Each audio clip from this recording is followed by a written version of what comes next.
probably not fun to get done with the crosstown shootout victory and then start looking at tape of Dayton and the way that they've played and what they've been able to accomplish so far this season?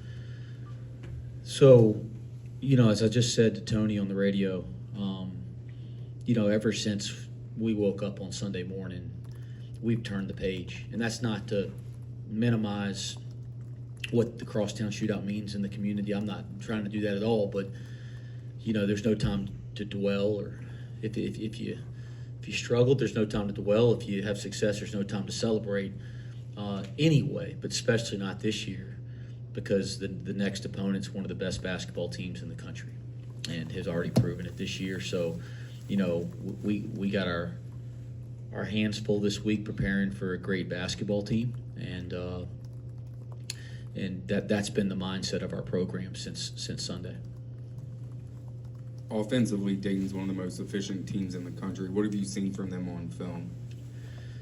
Well, I'm still going through our preparation process, so hopefully there's a lot more work to be done. But, first off, they're incredibly well coached, and so give Anthony Grant and his staff a lot of credit.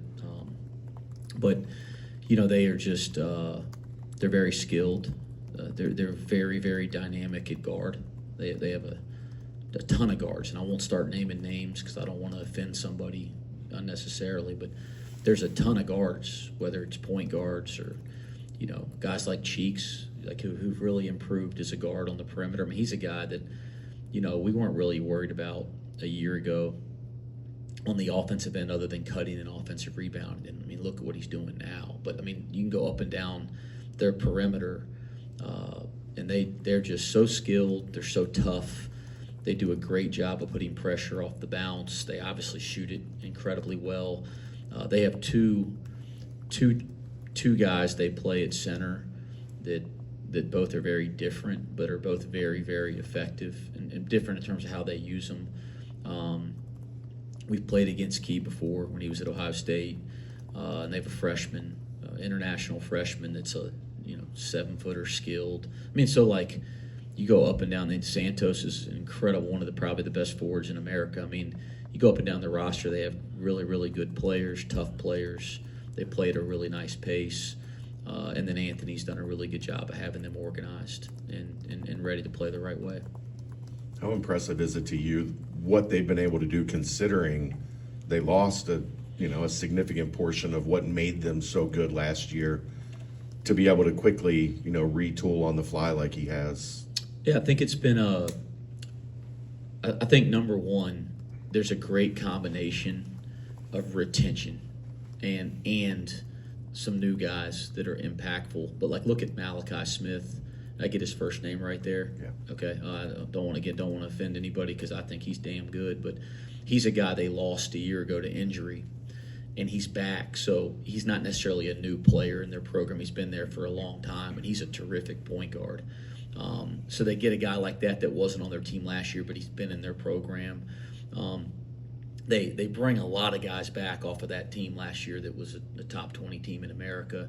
But yeah, they lose Brea. They lost Elvis. They lost Elvis to Oklahoma, and then they lose a guy to the first round in the draft. So they lost 3 key pieces, but they also retained a ton. So give that staff credit for the retention, which we all know is very difficult in this era of college basketball. And then they added a couple impactful, nice pieces as well. So I think it's been a nice combination there. It's not just a new group. It's a very old, experienced a team that's won together. But they also have done a nice job adding some new parts. They've got about 3 or 4 guys that are like 40% or better from 3. How do you keep them off the line, and do you expect your guys to rebound in that respect? Yeah, well, Scott, I think you know me well. I'm just going to give you our entire game plan right here publicly. So. Listen, again, it's already been mentioned in this press conference. They're one of the elite teams in America, and usually when you play one of the elite teams in college basketball, they're going to be good on both offense and defense. This team is good in both areas and is, I believe, a top 10 offense in America right now in most analytical breakdowns. So, yeah, we're going to be challenged. to defend them. That's for sure. I don't have a magic answer right now that I can give you, but we're going to be challenged to defend one of the best offenses in America. One of the ways I've seen Dayton described is as a really balanced team who can really adjust their game plan to whatever team they're playing. Are those the hardest teams in college basketball to prepare for? You know, I find that preparation is important regardless of who you're playing any night, regardless of what they're ranked or where they are analytically or what you believe of their personnel going into it. I think preparation is important, and we approach it that way, trying to rate who's harder. I don't know. Sometimes there's different challenges in preparation, right? I'm not trying to dodge the question. Like, sometimes what can be easy to prepare for from a strategic standpoint in terms of X and O's, it may be simple X and O's, but the execution of the X and O's make it very difficult, even though the concepts are very simple. Sometimes the concepts are very difficult to prepare for because they're new or they're intricate or there's tons of counters on counters on counters. So preparation has its challenges. Sometimes one player can be very difficult to prepare for because of who he is, and sometimes it's all those things. So every game has its unique challenges.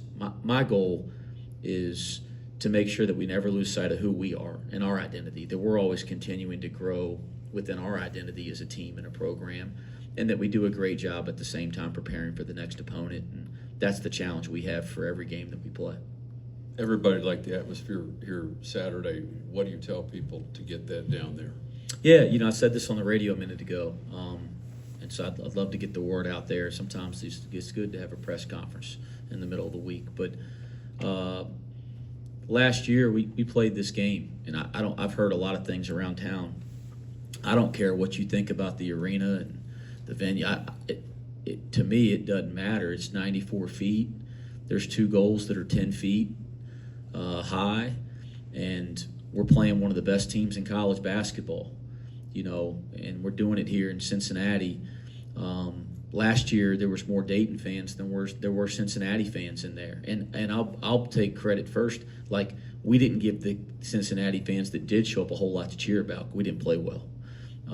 And so I take credit for that first, but we need all the help we can get. This is a big-time game against a great opponent, and it's in our community.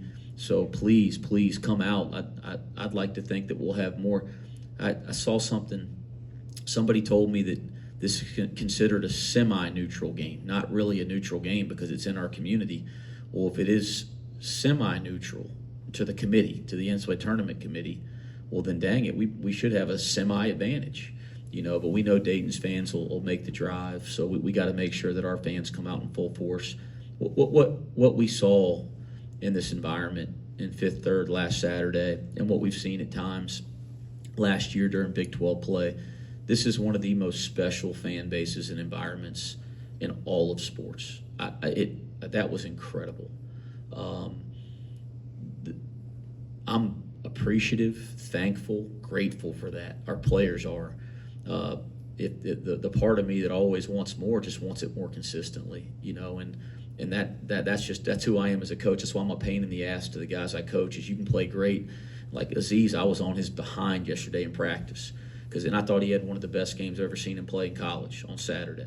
But I want it all the time, and I'd say the same thing to our fans. That I can't imagine any environment being better than it was on Saturday, but I want it all the time. And sometimes that means I'm a pain in the ass. I know I ask for a lot, but no, we need a great environment in there on Friday night. Coach, you mentioned about Malachi Smith earlier. Just talk about what he's been able to do over the last 2 games. You look down and see 20 assists to just 1 turnover. How do you defend a guard like that who has been able to take care of the ball so well? Yeah, we're gonna have to do a nice job. I don't. If I don't have some magical strategy, but if I did, I surely wouldn't share it publicly. But I don't. I don't have some magical strategy. We're going to play. He's an elite guard, one of the best in the country. We're going to play against some of the best guards in the country this year. So we're going to have these types of challenges. We have to do a nice job collectively as a team defending him and a bunch of their other players.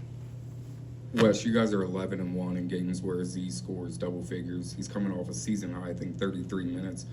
As you get more into the meat of your schedule, is it kind of in the back of your head that you need to keep Aziz out there more as, Arrington Page continues to progress? I don't think it's one of those things that we're thinking about.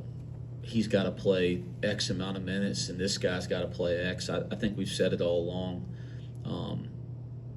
Aziz has a chance to be one of the elite players in college basketball at his position. I think it's possible. I just believe in him so much. Arrington Page has got a chance to be an elite college basketball player. The quicker we get him, at least close to his ceiling. He's not even close. His ceiling's so high, but the quicker that we get him to continue to take steps, the better that is for our team. And that doesn't mean it's just about those two. I mean, we have other options in the front court as well. You need depth in college basketball. You guys know what's coming up after Christmas. I mean, we're going to have it collectively at every position. So this isn't about we need Aziz to play 35 minutes a game. And no, it's nothing like that. We just need guys to keep improving, keep contributing in the minutes they have, and there's going to be plenty of opportunities throughout the year. There have been times over the years that the game after the shootout is a little bit of maybe a letdown, a little bit of a trap game. I can't imagine that's the case after what happened down there last year. Were guys pretty dialed in to Dayton, as soon as you turn the page? Yeah, and last year, I've gone back and watched the tape. I don't think it was a not ready to play problem. I mean, our guys were ready to play. I didn't think it was a lack of pop or lack of effort or focus problem. We just didn't play well, and they played great. I think Dayton shot 35 some free throws or something like crazy like that. I mean, but it wasn't like the guys showed up and laid an egg.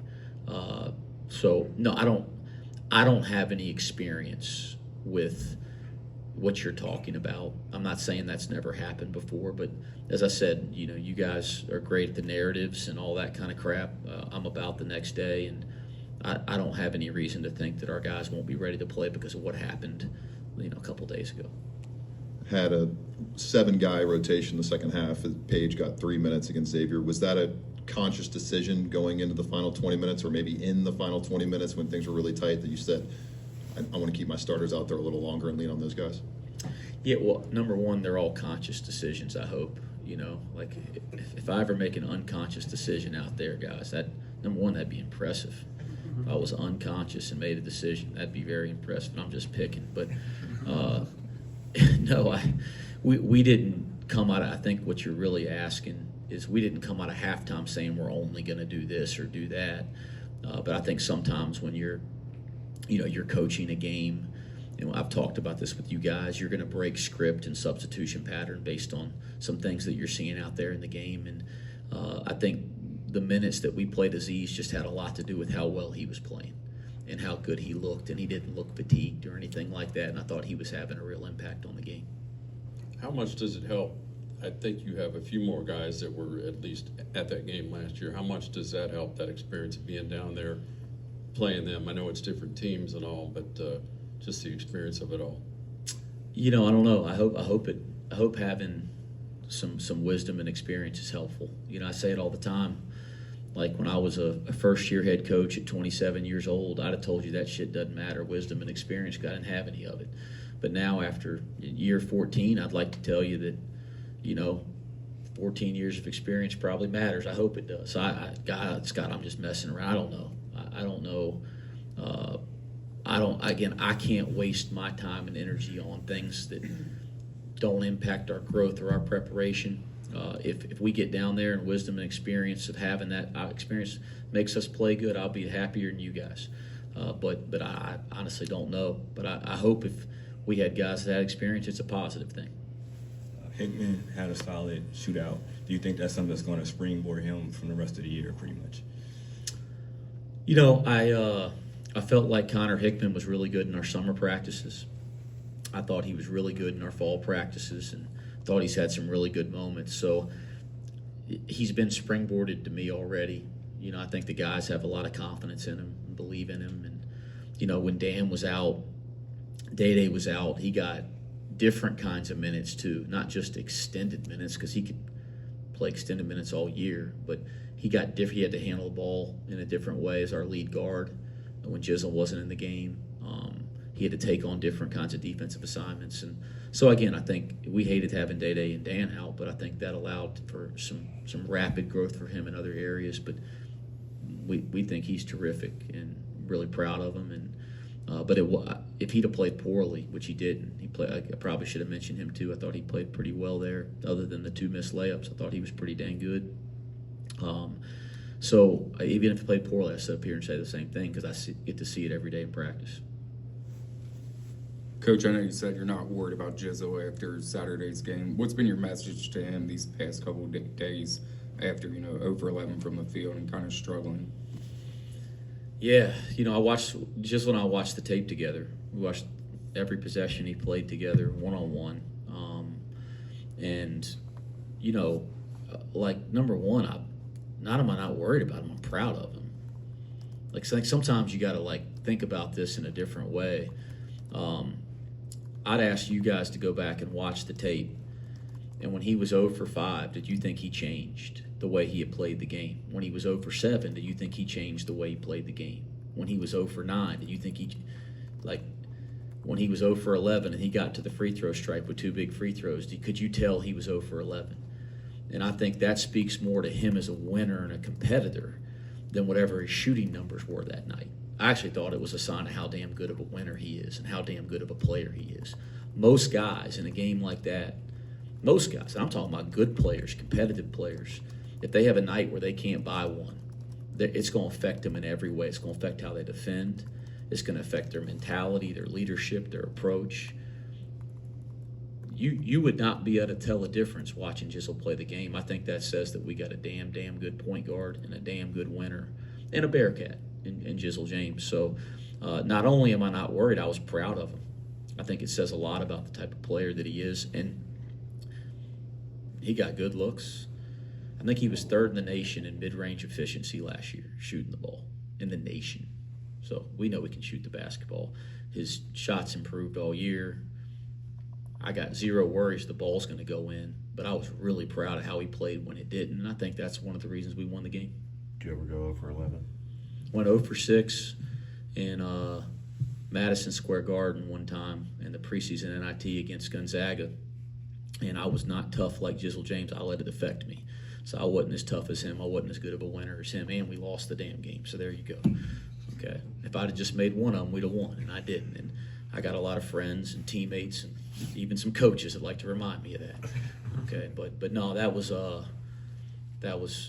was incredibly impressive of how he handled himself and kept competing and kept leading our team, even when it wasn't his night scoring the basketball. So pretty big time stuff. From a layman's perspective, it looked like Dan was noticeably recovering from the injury or still getting his legs from underneath him. Did you kind of see that? Was it a thing where he's still getting into game shape, still getting fully healthy, and where is he at now? First off, I thought his defense on Conwell was crazy impactful. I mean, I think Conwell's one of the best guards in college basketball, shooting the ball, scoring the ball. I mean, if he's fortunate enough to start, and I hated the news about Zach Freemantle. There's 2 things I don't usually talk about much outside of our program, but there's 2 things that happened in local sports news this week that impacted me. One, the Zach Freemantle thing. I hate that. I really do. I mean, what a competitor. How about the first half he had in here? And I hope he's back. I really mean that. And anybody that feels any differently, shame on you. I hope he's back because he's a hell of a competitor. And I don't know him at all, but I've really respected him as a competitor as I've watched him in college basketball.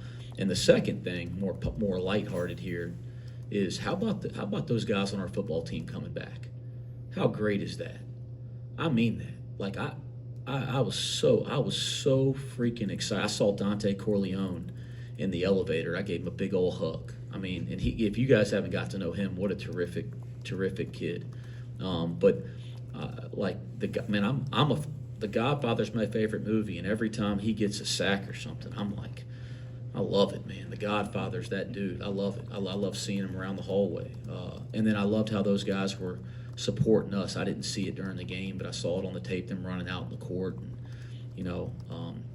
Sorsby. I mean, I'm so thrilled those guys are coming back in an era where it's not normal that means our football team's going to be damn good next year. And so I thought that was great news for Bearcats out there. So kudos to those guys. What was the Dan question? I forgot. You got on a tangent. It looked like at times Dan was still recovering from his knee injury. Is that something you saw? Does he need to get more into game shape, or is he fully healthy? Yeah, sorry. Dangerous. But no, I thought Dan did a great job on Conwell.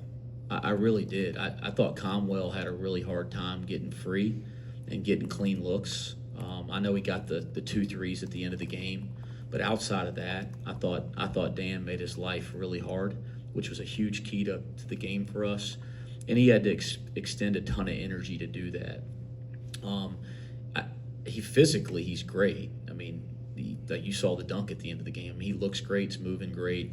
His conditioning's probably not quite there, and the energy he had to expend to chase around Conwell all night and get back in transition, especially with the pace that Xavier plays, you probably saw a little fatigue there early in the second half. And then, he's still finding his rhythm and timing on offense. Like, again, early in the game when he's not, tired, he makes the 3 early in the game, right? But then as the game wears on, you can see the fatigue affect some of his skill. But kind of like Jizzle, I have zero worries. He's practicing his tail off. His health is good. He'll keep coming and coming and coming. So, but I think don't just look at a shot or 2 that he missed, a layup he missed. Like go look at the effort he expended defending Conwell and doing some great things for us defensively. Any other questions for Coach? How small do you feel when you give Dante a hug? Dante's one of these guys that, like, you see him out in the field and you stand beside him and you look at him eye to eye now. Sometimes I feel a little bigger because I didn't. He's shorter than you think. But when you look at the width thing, you feel pretty dang small. Like he's a guy that I'd have had trouble defending in the post. So, but no, man, he's one.